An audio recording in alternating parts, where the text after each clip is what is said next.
All right, I'm going to walk you through just kind of where to start in your math class. Now I know that this class that we're looking at is Algebra 1. It's going to be very similar depending, just no matter which class you're in, so we're just going to use this as an example. So I always want to log into Blackboard and start on my homepage. I want to read any announcements that I have, which this is our announcement from last week so that I know I'm good and a good place to go. I always start with looking at my class calendar.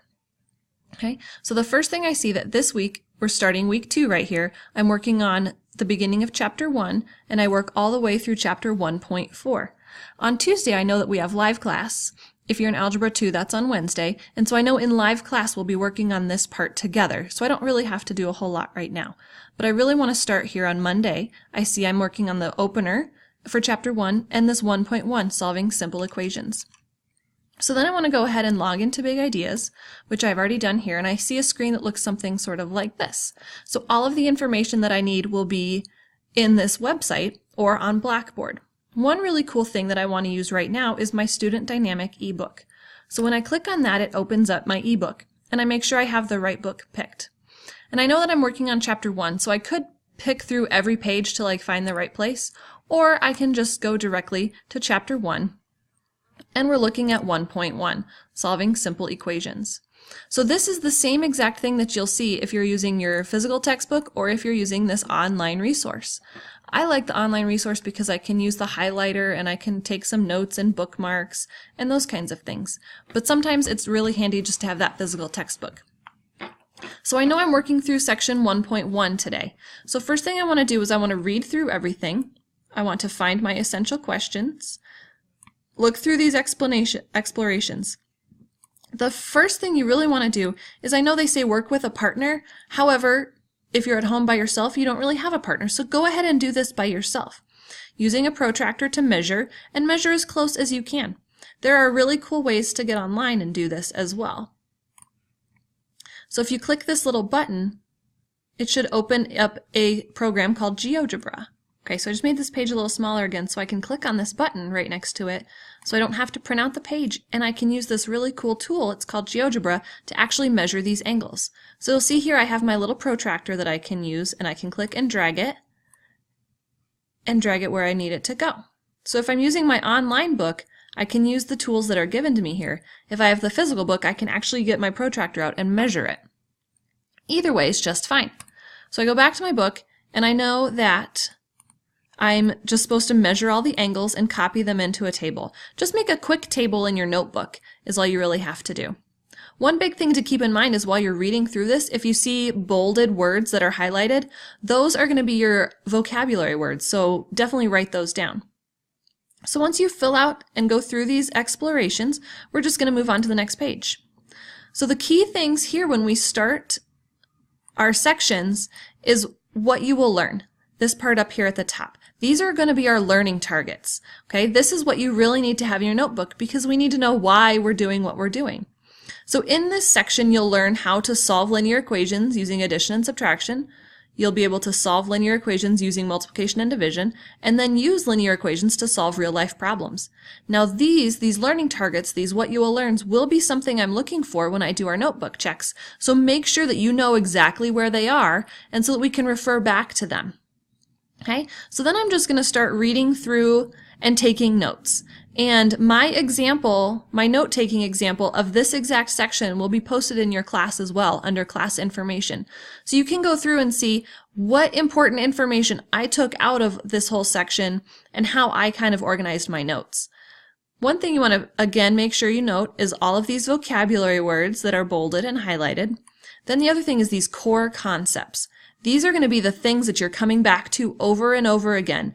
These are different properties that we're going to be using. These are different equations that you'll need to know. So these are the big, huge things that you will absolutely need to know. Okay, and then we have just our normal examples. So one thing is make sure that you have these examples and that you know why you're doing each step. That's why these examples are here. So if you get stuck and you're like, man, I'm not really sure, I'd like a video example. If you click on this little blue button right next to the example, it'll pull up a video. And now this video will walk through not the example given in the book, but an example very similar, and it'll talk you through all the steps. So there's multiple ways that you can look at this. So then we keep going and we're taking our notes. Again, I see this core concept, so I want to make sure that this is in my notes, and you can see how I did this in my notes, that it has a different color and a box around it, just so that I can be able to find it very quickly in my notes. And I'm going and I'm taking my notes, and here's my real life examples, right? And I remember that that was one of my learning targets, was using equations to solve real world examples. So I know that this is talking about that learning target. So I need to pay attention here. Okay. So then once I get here, I'm still going through my modeling with mathematics. I have this fourth example, some problem solving strategies, some number lines, and I can keep going. I get to these exercise pages. So here's where we're going to use the other part of the Big Ideas website. You can do these in your notebook just like this, and even if you use this website, you're going to be writing things in your notebook. But here's what I want you to see. In your Big Ideas site, if you click on your Assignments tab, you'll see that I've assigned a bunch of different assignments to you. Now these show up starting the week before they're actually due, so you have time to look at them. But I know that I was working on section 1.1, so I'm going to go ahead and hit enter. The cool thing about using this website rather than doing it on paper is I'm able to check my answers, so I know that if I'm doing the problems right or wrong, and I can fix that before I have to take the quiz. Now remember, your homework is not a right or wrong kind of grade. You'll get a grade for your homework as if you do it or not. So I really highly advise using this system because it will help make sure that you're getting it right before you take the quiz where the grade actually counts. So then I can hit start. So I know I'm supposed to match each operation with its inverse. And I can just click and drag these different things. And I'm doing this one wrong on purpose so I can show you. So then I know that I answered how I think, and I hit check answer. Oh, I wasn't quite right, so I can change some things. Change my answer to what I think is correct this time, and now check answer, and I see that I was completely correct. So I can continue on and make sure I answer all of my questions, right? And I just click and drag. And if I want to leave it wrong, I can. However, that's not really going to help you when you get to your quiz. We need to know how to do these things correctly. So one cool thing on this too is you don't have to go in order. If you know that you were stopped on question number 11, you just click on that button and then click to where you need to be. How you can keep track of where you are in the book is I know this is question number 11 in this resource. However, up here in this gray bar, it tells us where it is in the book. This is the same problem as number 18 in the book. So I can use both of my resources to help me. And here I have to actually type in some numbers, and I can use my keyboard or I can use the numbers here that they give me. And I know I was wrong, so I would have to go back. If you answer problems incorrectly and you need help, you can click on this Need Help button, and it will pull up your video tutorial. You can review the lesson. So this will just take you to the page in the book where this information was taught, or you can watch the video about this example.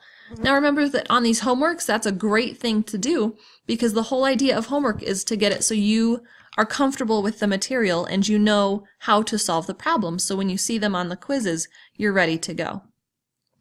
So I can keep going through and check my answer and keep answering the problems. And now that I've gone through and I've finished all of them, and I know I'm right because I've checked my answer, I still need to, first I'm going to save. And my big advice is to save your problems every probably 3 or 4 answers, just so that if the internet goes down or your computer freezes, you'll have at least saved all the work you've done so far. But I'm done here, so I want to go ahead and hit submit. And it'll make sure you want to submit and go ahead and hit yes. But only do that once you're totally done and ready for me to grade it.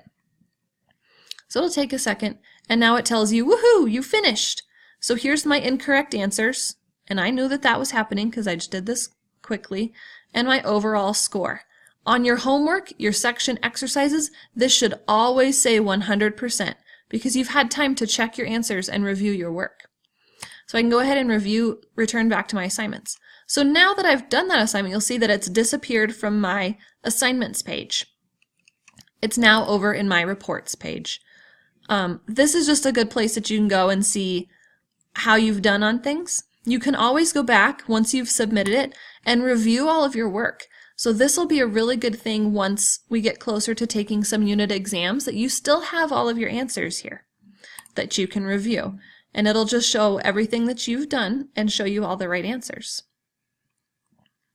Okay. One thing I want to make sure and note, that while you're doing these homework assignments on the computer, that you're actually doing the work in your notebook. I should be able to see, when I do our notebook checks, some worked out examples, see the problem, see you try a couple of things, and checking your work. That's the biggest thing, is checking your work. When we have a quiz, and you'll see quizzes by this blue box, you will not have the check answer option available, because this is where we actually test what we have learned by doing these different exercises. So one thing I've noticed as a teacher, I cannot change the order in which these show up for you. So the biggest thing is to always go back to your class calendar and make sure that you're on track. So I know Monday I was supposed to complete section 1.1.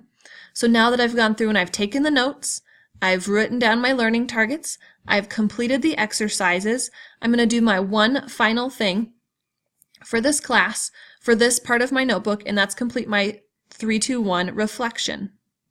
So now that I've finished with this section 1.1, I'm going to go through and fill out my 3-2-1 reflection. And I'm going to do this for every section. Okay, so here's what the sheet looks like. And you don't have to print this out, or just do it in your notebook, and you'll see where mine is in my notes example. First, I have to come up with 3 things I learned in this chapter. A great place to go to figure out those 3 things is back at our learning targets. So when I'm back on my book, right, remember, and I told you needed to write these down in your notes, is your learning targets, or as they're called in the book, what you will learn. Right here, here's our 3 things. Were you able to learn these 3 things? Can you do them without a lot of assistance? That will help us, and that can be part of our 3 things I learned. So that's the 3. The 2 things I'm still struggling with. What is tough? Is it still taking notes? Are we having trouble remembering subtraction or addition? And then one thing that will help me tomorrow. So this should be the last page of that section in your notes, and you should see that in my note example. So once I've done all of these, I can go back and check in my class calendar, and I see that I'm done for Monday. And I know that tomorrow in class on Tuesday, we're going to be working on this 1.2. So continue following these same steps every day as we work on. When you have a day that says a quiz, make sure you spend a little time before you take the quiz studying and reviewing, so that you are ready to go as soon as you take that quiz. And as always, if you have questions or anything comes up, please don't hesitate to ask me. So please contact me with any questions that you have or anything that I can help with. And keep looking for more of these video announcements to keep you rolling in class.